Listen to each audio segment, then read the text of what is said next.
What's up guys? During the 2021 All England, we had some really bad news, and that was that the whole Indonesian team was forced to withdraw from the tournament after the first round due to COVID-19. Reportedly, there were passengers positive for COVID-19 on the same flight which the Indonesian team travelled on. Before we talk about the Indonesian case, I think it's really important to go over what happened with the Danish team only a few days before. Denmark's coach Thomas Stavanger tested positive for COVID-19 after arriving in Birmingham for the All England Championships. This meant all of the Danish team had to be in isolation in their hotel rooms because of course they were all on the plane together and have been in close contact. The Danish coach had tested negative 4 times over the last 2 weeks, but the PCR test, which was done on the Monday morning at the hotel, returned positive. This meant the tournament was postponed for the first day by 5 hours. The Danish coach was then able to have another COVID-19 test, which came out as negative. Therefore, the Denmark team could then thankfully participate in the tournament. However, for the Indonesian team, they were able to play the first round of the All England.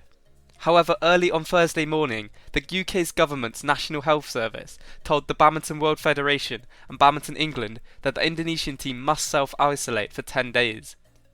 This was because there were passengers positive for COVID-19 on the same flight which the Indonesian team travelled on. This is the part which I don't understand, and I think is what confuses a lot of the Indonesian fans and players. 7 players who initially tested positive were retested and found out all to be negative.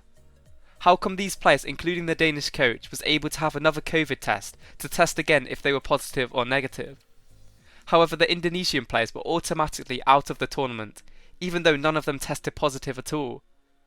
Why were they not allowed to be retested like the other players who previously tested positive for COVID-19?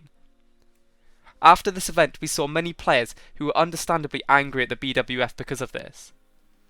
BWF then later came out with a statement which you can see here.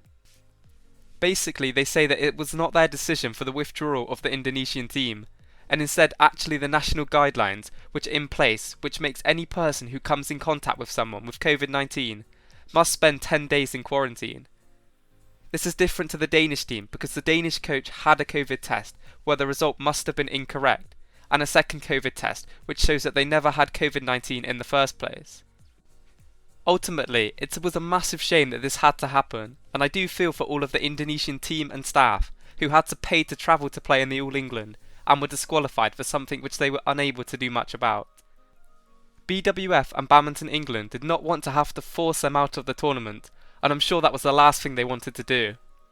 However, one thing where I can blame the Badminton World Federation is for not telling the Indonesian team that they would require a 10-day quarantine before coming to the country to ensure this would never happen.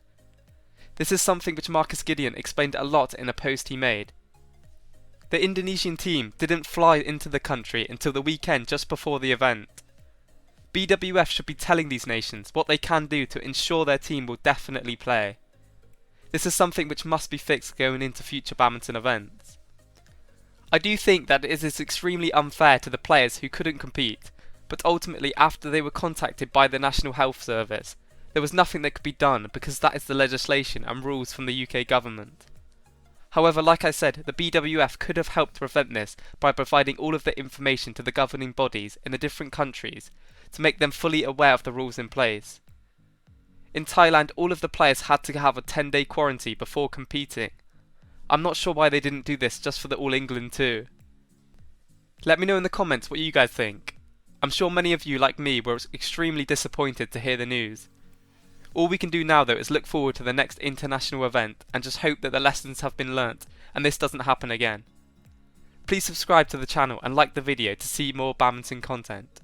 Thank you for watching and have an amazing day.